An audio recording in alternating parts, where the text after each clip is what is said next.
Welcome kindreds, it's Jessica and I'm just going to get set up for May in my Writual tarot planner. I've been pulling these spreads for the months now since the beginning of the year, since January, so this will be my 5th time of doing this. And I don't think I've ever shared this monthly spread on the channel before, so I thought it would be fun to do that today. So I'm going to use the Shadowscapes Tarot. This is one of the decks which I've chosen to work with in May. Well, not so much in May. I choose my decks with the moon cycles, so this is going to take me from that Aries eclipse up until the Taurus new moon in May, so kind of end of April, beginning of May, half of April, half of May. Not that you probably care when I'm using these decks, but I tend to choose now. I found I've kind of fallen into a pattern of choosing 4 different decks for like the kind of 4 weeks of the moon cycle, and then choosing like 2 oracle decks to use alongside that. So I've been absolutely loving, and like, look how pretty these are together. I've got this Goddess Love Oracle, the colours of these 2 together, which was a total accident, and I was just like, that is lovely. It works really, really well, and the backs are really pretty together as well. So yeah, look, it's almost like they were made for each other. So I'm using those 2 decks together in this week, and I thought they'd be lovely for this spread. So it's quite a straightforward spread, and I find it handy now because I've been like looking back on what I've been pulling in previous months as well. So it's just got a general card for the energy of the month, and then a card for love, card for money, card for work, card for health, card for spirit. So it's really kind of straightforward, and like no questions as such, you know. It's just like where I'm at with this in this month, or what is kind of going on with me in what will be going on with me in this month, because I do use tarot in like a kind of predictive way like that. Seems very simple, but it's very effective. But then it's also got these things which I kind of have been using a little bit, but also not loads. So I think it was when I was doing my full moon cards, I used some oracle cards. I used the same deck again actually to pull. This has carried on this into the next moon cycle with me because I haven't been ready to put this one on the shelf yet. So I've been using the oracle to pull some like inspiration for these things. So I'm going to probably do that again, but I'm going to start off with the tarot and with this energy of the month. I've got these like stamps that I use to put the different like, it would be really lovely to have like little stickers which matched up perfectly with these cards, but you know, that's very time consuming, and I don't want to be spending ages over this. This spread only probably takes me like, well, we'll see. It's going to take me longer today because I'm chatting as well. I'm not just doing it. But normally it's only like sort of 10-15 minutes, I would say, you know, just kind of getting a snapshot of the energy of the month for me. So I've already shuffled these, but I'm going to just shuffle them a little bit more. This deck, I love this deck. It's one of the decks I've had for quite a while now. I think I bought it pretty much as soon as it came out. I really enjoy Barbara Moore decks in general. I know a lot of people complain about this deck because there's very detailed imagery, but the cards are quite small. Like, I do enjoy the smaller cards because it makes it easier to use, but I do understand as well where people are coming from when they say that, you know, there's a lot going on in the cards. You kind of have to have your glasses on. But yeah, okay, so just kind of shuffling, getting into that sacred space. I find the shuffling really helps me to like ground and settle in that kind of physical space. I quite often shut my eyes as well when I'm shuffling, just to shift the energy. And then when I'm ready, when I feel ready, I'll just put the deck down, take a breath, and then just cut. There we go. And so these are my cards coming from the top here. So the energy for this month. Oh, great. So I got 5 of Wands. I seem to be pulling a lot of 5s this year. 5 is not a number that generally comes up for me that much, but this year, for some reason, it has been a lot of 5s. I suppose my word of the year is movement. So there has been that kind of like impetus, that kind of energy of moving. And like 5s are definitely that, aren't they? With it being like halfway through the numbers, it's like, you got to move. There's struggle kind of, but it's good struggle, you know, in that it's like squares in astrology. It's like the energy needs to be resolved. So you need to work with something. You need to move. Yeah, and so 5, with it being 5 of Wands, is in that kind of creativity, energy. I love, like, foxes are one of the animal guides that I work with a lot. So interesting, there's so many foxes on here. There's also some rabbits, and it looks like, is that a sheep or a deer in the background? Or maybe like a gazelle or something. There's lots of other animals here in the background as well, but like mainly foxes. And yeah, this hare or rabbit here. So it's like, it's interesting as well, like they're all looking in this direction, and the figure in the card is like looking in the opposite direction. It's almost like they're rushing one way, and then there's the energy. So it's like the energy is kind of going in all different places. And I do feel that is kind of how things are at the moment. It's like I've got so many ideas of creative projects and things that I'm working on. It's been a little bit hard for me to focus, and I feel like this is probably saying that that energy is going to continue to be like that in this month, because you know, it's not like a nice kind of peaceful or focused card, or even like a very thoughtful card in that sense of, you know, not a very contemplative card, you know. It's like move with the energy. So take that inspiration. I'm gonna have a quick look what it says in the guidebook. Like with tarot, I was watching Mary Grace Farron's video recently about how she uses tarot, which is a really good video. I'll link that in the description. And she's saying that, like, she never looks at the guidebooks. And I've got some guidebooks which I never look at because they're just not worth it. But when I have a Barbara Moore guidebook, I almost always look at it, because, and some other guidebooks as well, because they offer insight, that extra insight from the cards themselves. So like the things that she shares in the guidebook will often prompt me in another way of thinking about it as well. So I find using the guidebook really, really useful for that point of view, even though I've been reading tarot for a long time. Like, I obviously don't do it if I'm reading for other people. I don't, because I find that I get that kind of like intuition hit, that kind of energy flows through me then, and I understand the meaning of that card in that space. But for myself, it's much easier to kind of like delude myself. And so I find looking in the guidebook then can sometimes give me that little push in the direction of like, no, you want it to be saying this, but it's actually saying this, you know. It's harder to kind of let myself think that when I use the guidebook. So we've got at the forefront of the pack, the hare. So it is hare, sprints away. It darts past rocks and trees, slips under branches. Its paws flash across the ground with a race of adrenaline in its veins. It does seem a very busy, fast, adrenaline-filled card, doesn't it? The red, living pulse of blood that his pursuers sent. It drives them to a frenzy as they race after that elusive and pale streak. They race against each other, nearly climbing upon each other's backs in their efforts of chase, leaping from the tops of the wands, springing wildly through the air, everyone for himself. And through the battle of fiery, brindled fur he charges. They do all they can to obstruct him, as if for the mere enjoyment of conflict. It's like swimming upstream against a powerful surge. Exhaustion burns in the muscles and the lungs. At times there is a thin voice from within that urges, just lie down, let the tide of strife wash over and past. But no, to do so would be to be trampled beneath the onrush. He does not falter. He feels his own pulse heat up with the excitement of this strife. It is an uphill struggle of living obstacles that he wades through. He feels a bit like the hare himself, struggling to break through to get to his haven. In the Five of Wands, sometimes it seems the world tosses dozens of obstacles in your path. When gathered together, these minor obstructions become an overwhelming wall to overcome. But take heart and let the adrenaline awaken body and mind to rise to the challenge. Answer the challenge not with despair, but with renewed vigour. Appreciate the unknown strengths that are drawn forth when faced with difficulty. So that's another interesting little take, that like, it's only sometimes when you have like challenges and struggles that you realize, oh, I can do this. You know, I didn't know I had this capability. So yes, interesting. Not my favorite. Like, I would not have chosen that. I'd much rather like a 9 of Pentacles for the energy of the month, but you know, it is what it is. Okay, so what about love this month? Oh, great.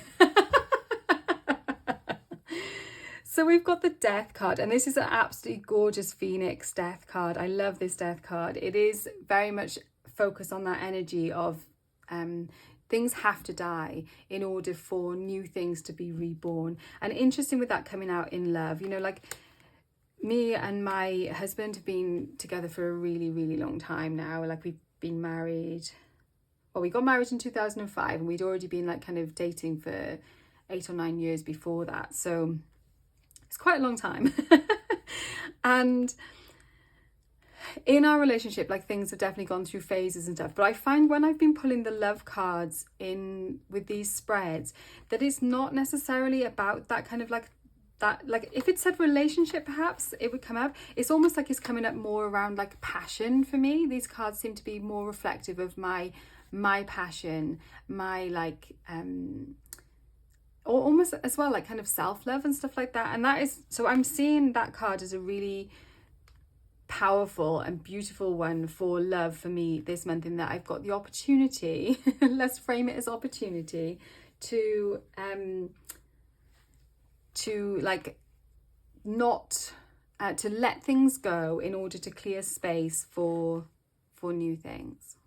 I got interrupted then, sorry, and I had to stop and restart. But yeah, I was kind of saying that I'm going to see this as an opportunity and not as something to kind of like the end of my relationship or something. But you know, like you don't always know what it's going to mean. That's why I think it's really helpful to have it written down, because then you can reflect back and see, oh, okay, that's what that was talking about for this month, you know. Sometimes that hindsight, and that gives you the extra like knowledge of those cards as well. You can add those meanings to your like kind of catalogue of meanings for those cards. So yeah, I think it's really useful having it like this. Okay, what about money this month? And I've got 9 of Swords. So, you know, again, not a super easy energy there, but one of like kind of coming to the end of a thing with it. Like with everybody, you know, money is tricky at the moment for a lot of people, I know, because of the way like the world is, it just is at the moment, you know, prices of everything are going up, and like, you know, there's a lot of difficulty there.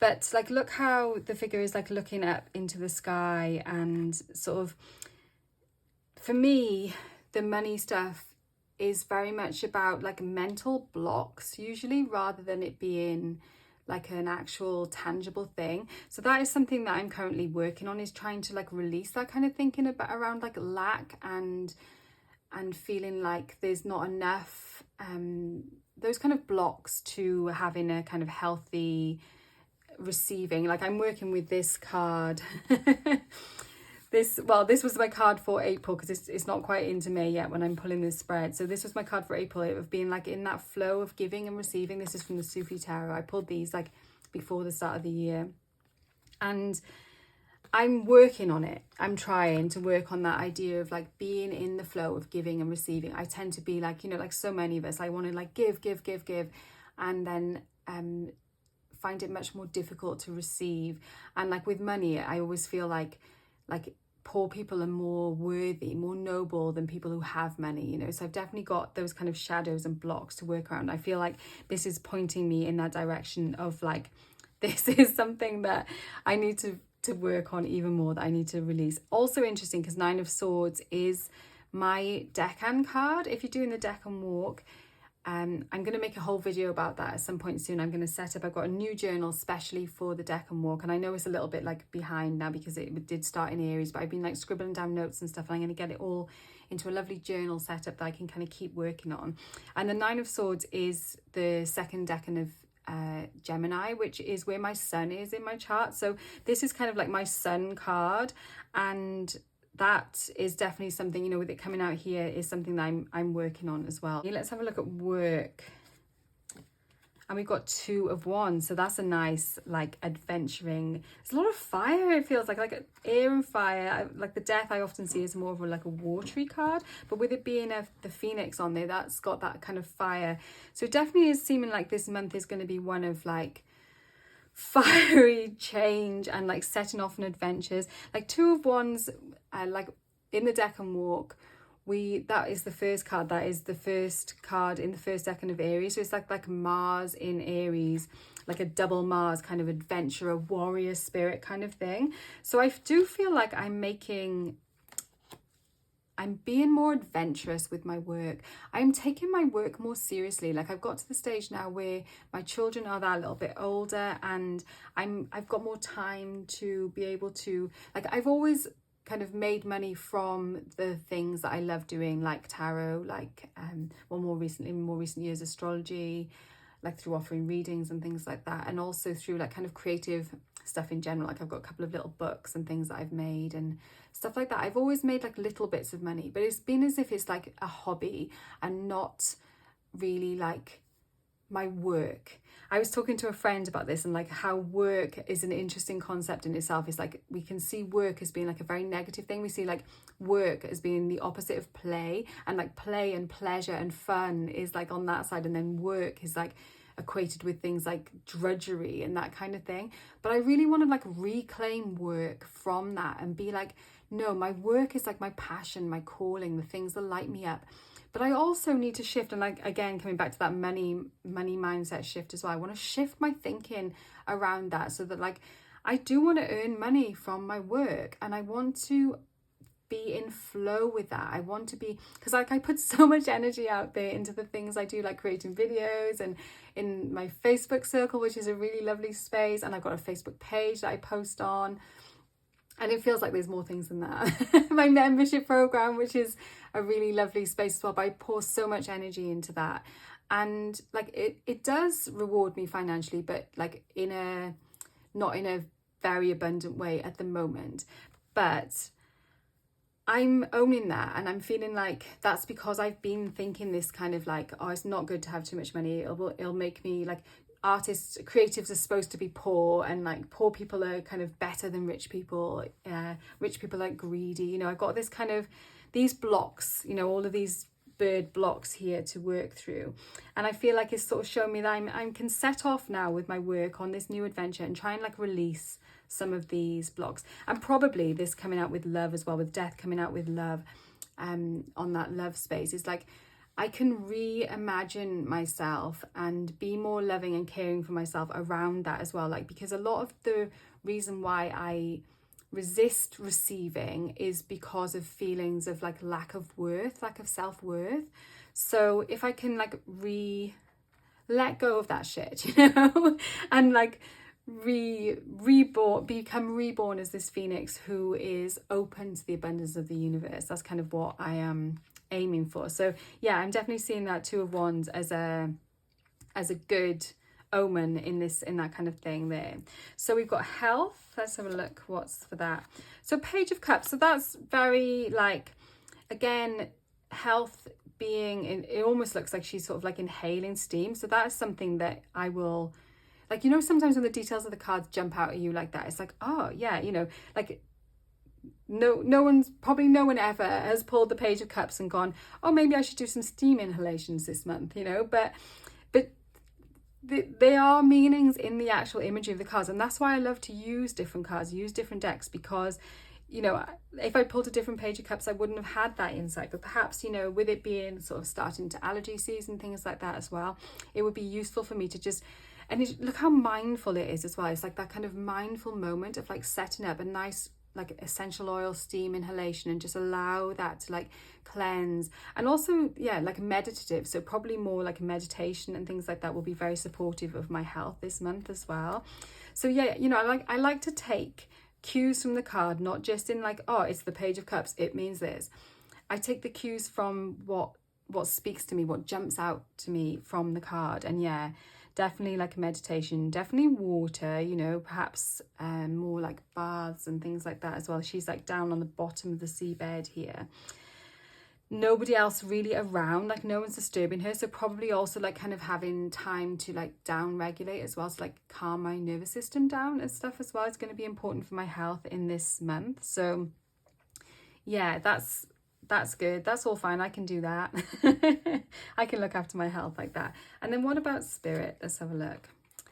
Okay, Five of Cups. So again, this is another card that, you know, another five. So we've got fives bookending this reading here. We've got the general energy of the month as the Five of Wands. So like a much faster, furious kind of energy. But Five of Wands, Five of Cups, even though it is water energy.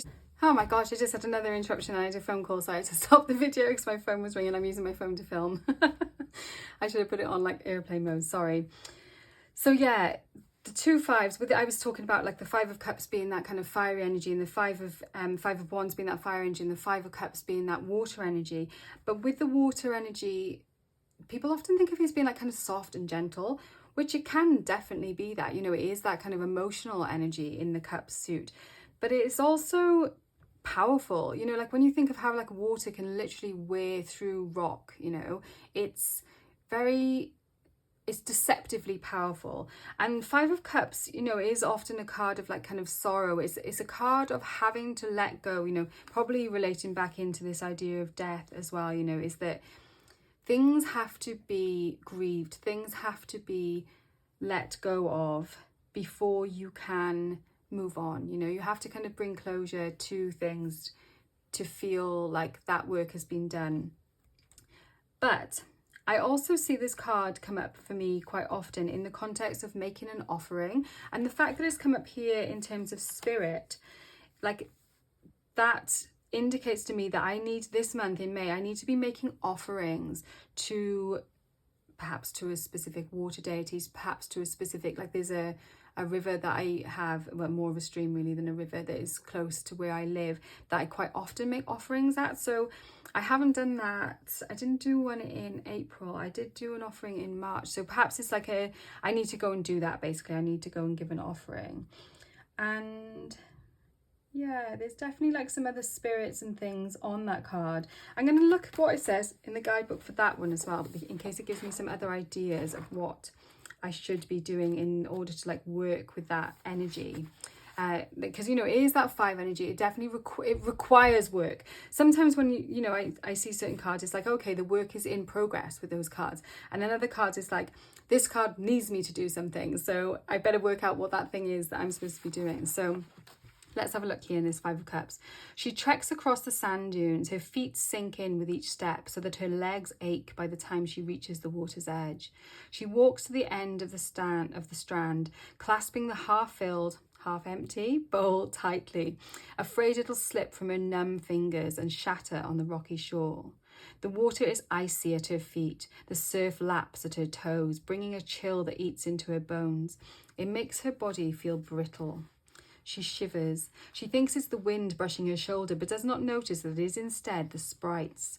They brush her hair back with gentle fingers and whisper comfort in her ears, but she hardly notices, so intent is she upon her own sorrows and woes. So it's a really good reminder as well that even in like really, when you're going through really dark stuff, difficult things, there's always spirit comfort there if we can allow ourselves, you know, if I can allow myself to open up to that.